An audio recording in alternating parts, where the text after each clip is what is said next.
स्वागत है आप सभी का गायत्री कॉलेज सांचौर की ऑनलाइन क्लासेस में। हम लोग बात कर रहे थे स्पीशीज इंटरैक्शन की, प्रजातियों की अंतःक्रिया के बारे में। इस टॉपिक के 2 लेक्चर हम ऑलरेडी अपलोड कर चुके हैं और उसी श्रृंखला में इस टॉपिक का आज हम ये तीसरा पार्ट डिस्कस करेंगे। तो कल के लेक्चर में हमने बात की थी कि जो स्पीशीज इंटरैक्शंस हैं, जो प्रजातियों की अंतःक्रिया है, वो बेसिकली 2 प्रकार की होती है, 2 टाइप्स की होती है।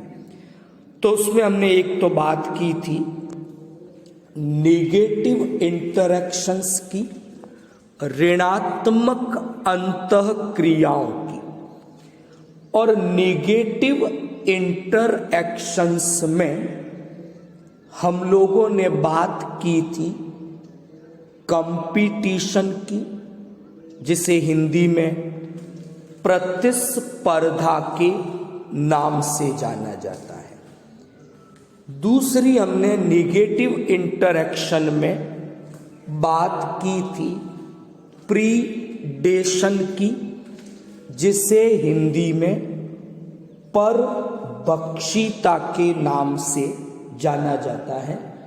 और तीसरी हमने बात की थी नेगेटिव इंटरैक्शन में पैरासिटिज्म की, जिसे परजीविता के नाम से जाना जाता है। स्पीशीज इंटरैक्शन में आज के इस पार्ट में हम लोग बात करेंगे पॉजिटिव इंटरैक्शंस की, धनात्मक अंतःक्रियाओं की। तो कल के लेक्चर में हम लोग डिस्कस कर रहे थे, तो वहां हमने एक डेफिनेशन, एक परिभाषा डिस्कस की थी पॉजिटिव इंटरैक्शन की, धनात्मक अंतःक्रिया की। तो उसमें परिभाषा में ऐसा डिस्कस हमने किया था कि पॉजिटिव इंटरैक्शन, धनात्मक अंतःक्रिया एक ऐसी अंतःक्रिया है जिसमें किसी भी स्पीशीज को इंटरैक्शन से कोई नुकसान, कोई लॉस नहीं होता। किसी एक स्पीशीज को प्रॉफिट हो सकता है या दोनों ही स्पीशीज को प्रॉफिट इस इंटरैक्शन से हो सकता है।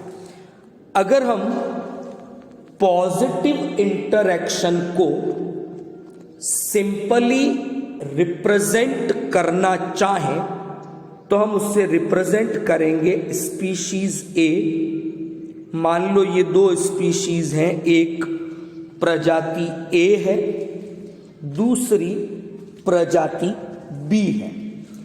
अगर इन दोनों स्पीशीज के बीच प्रजाति ए और प्रजाति बी के बीच पॉजिटिव इंटरैक्शन होती है, धनात्मक अंतःक्रिया होती है, तो उस समय या तो ऐसा हो कि दोनों ही स्पीशीज को लाभ, फायदा हो इस इंटरैक्शन से।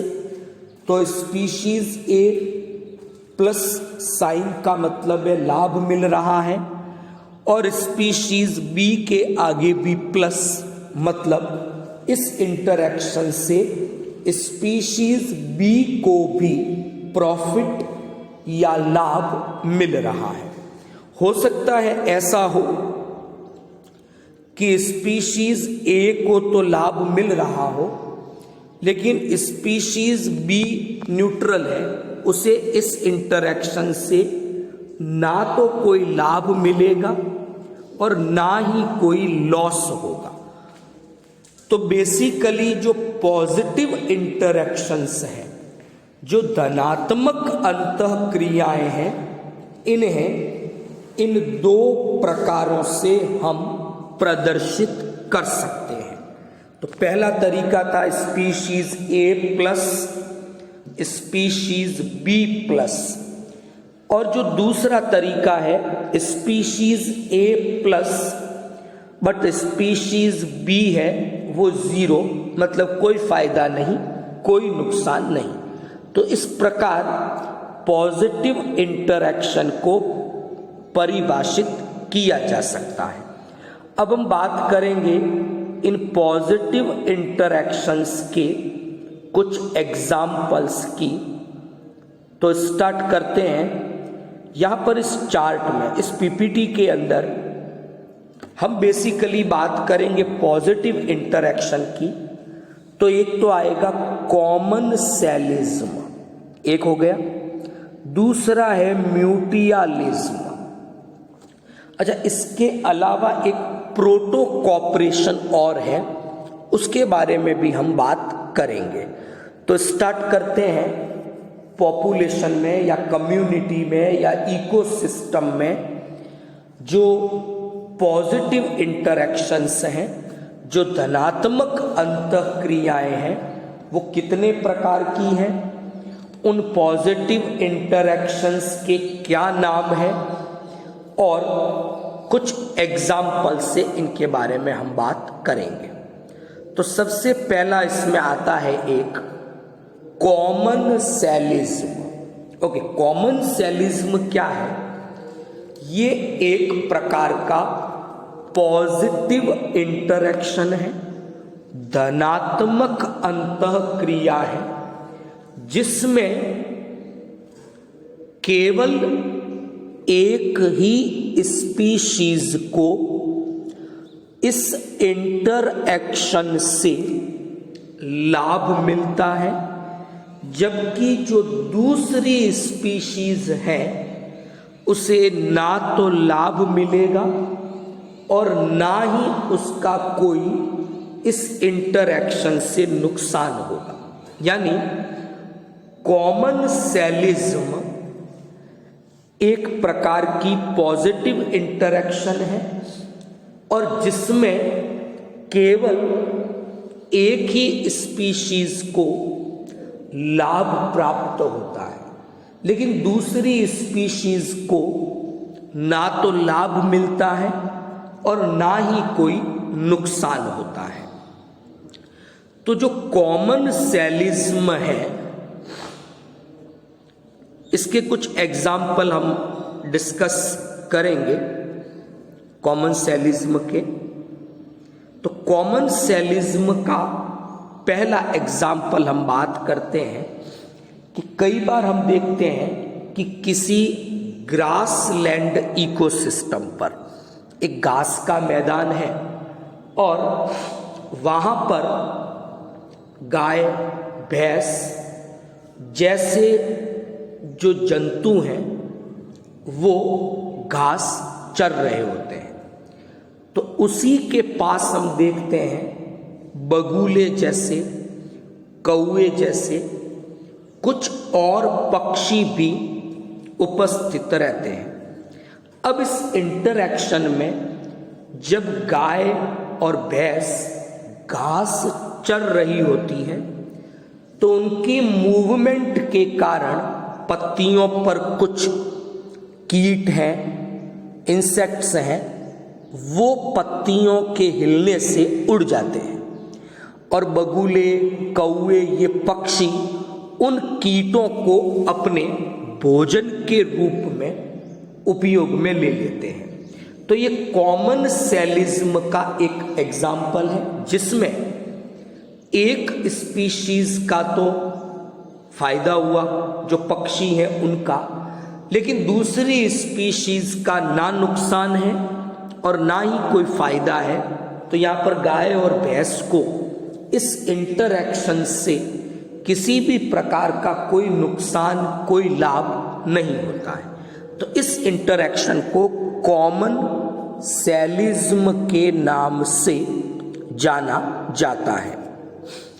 तो यहाँ पर इस इंटरैक्शन में दो स्पीशीज कांटेक्ट में तो है, इंटरैक्शन में है, लेकिन वो एक दूसरे के साथ किसी भी प्रकार का इंटरफेयर नहीं करती है। ओके, नेक्स्ट हम बात करेंगे दूसरे प्रकार की पॉजिटिव इंटरैक्शन की, और वो जो दूसरी पॉजिटिव इंटरैक्शन है उसका नाम है म्यूटियालिज्म।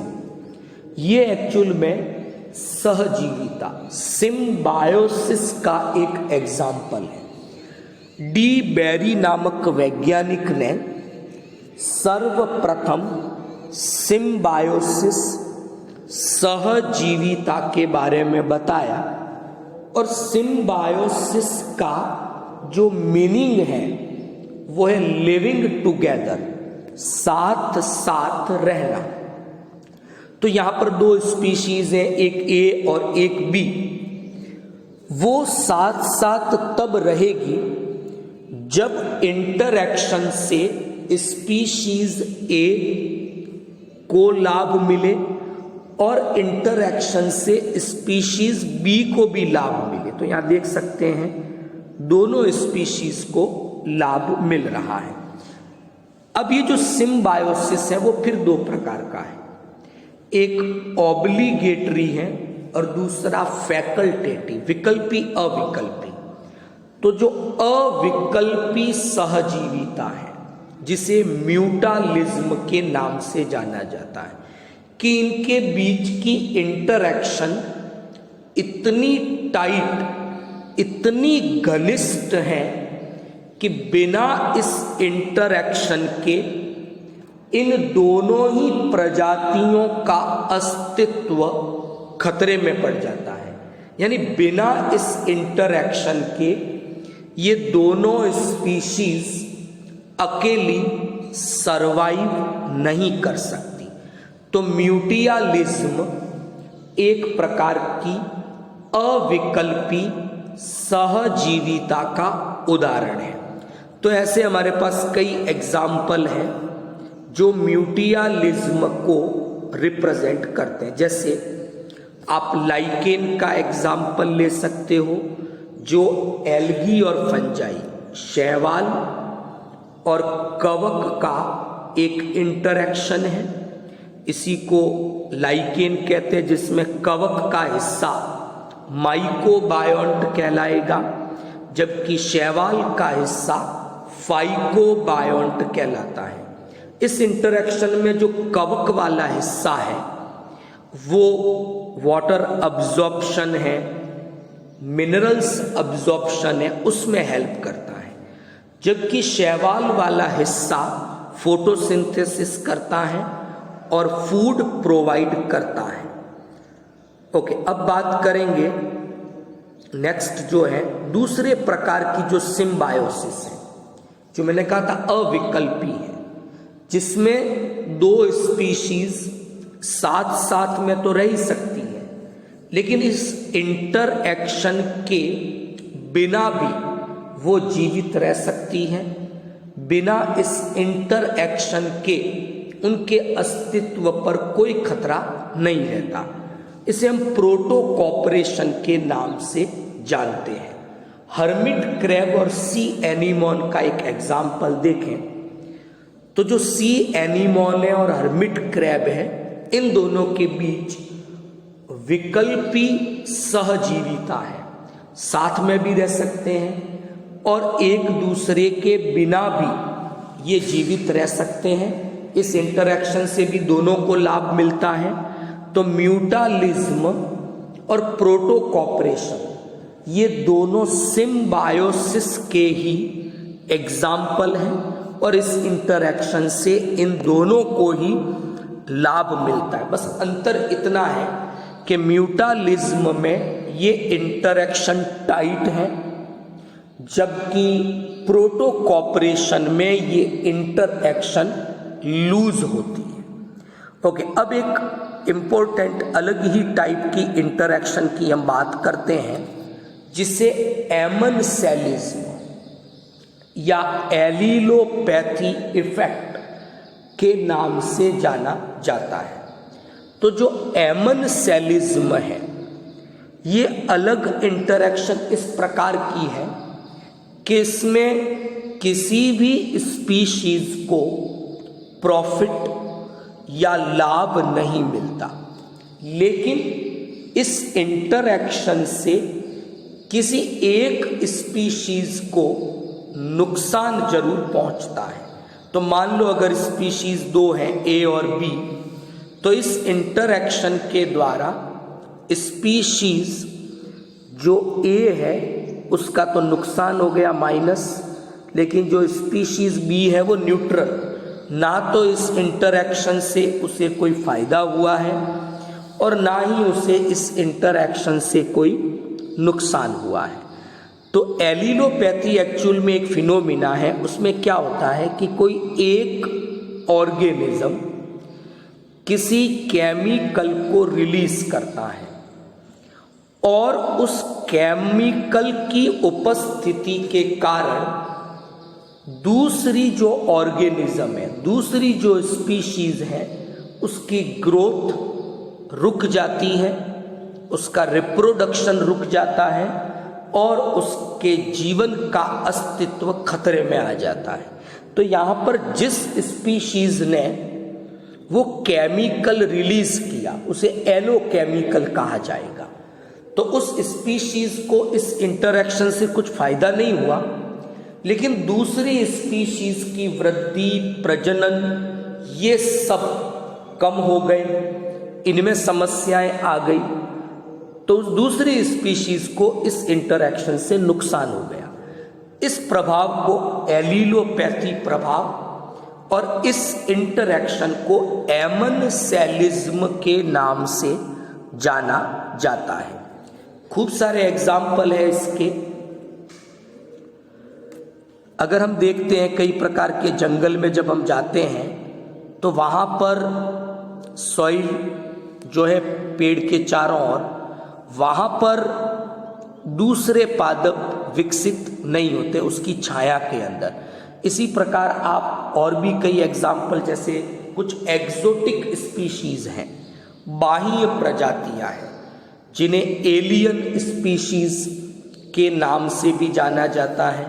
तो ये एलियन स्पीशीज अपने आसपास दूसरी स्पीशीज को ग्रो नहीं होने देती, तो वो भी एमनसेलिज्म का ही एक एग्जाम्पल है।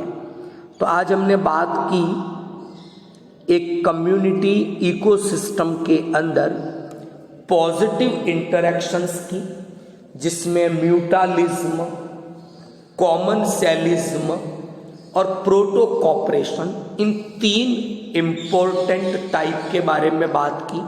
फिर एक विशेष प्रकार के नेगेटिव इंटरैक्शन को भी डिस्कस किया, जिसे एमनसेलिज्म या एलिलोपैथी प्रभाव इस नाम से जाना जाता है। तो आई होप ये लेक्चर आपको समझ में आया होगा। तो टोटल 3 पार्ट्स में हमने स्पीशीज इंटरैक्शन को कंप्लीट किया है। एग्जाम के पॉइंट ऑफ व्यू से एक बड़ा क्वेश्चन यूनिवर्सिटी एग्जाम में स्पीशीज इंटरैक्शन से पूछा जाता है। तो आई होप आज का लेक्चर आपको समझ में आया होगा। वीडियो को लाइक और शेयर करें, और आपकी कोई प्रॉब्लम है तो कमेंट बॉक्स में आप कमेंट कर सकते हैं। Thank you all of you.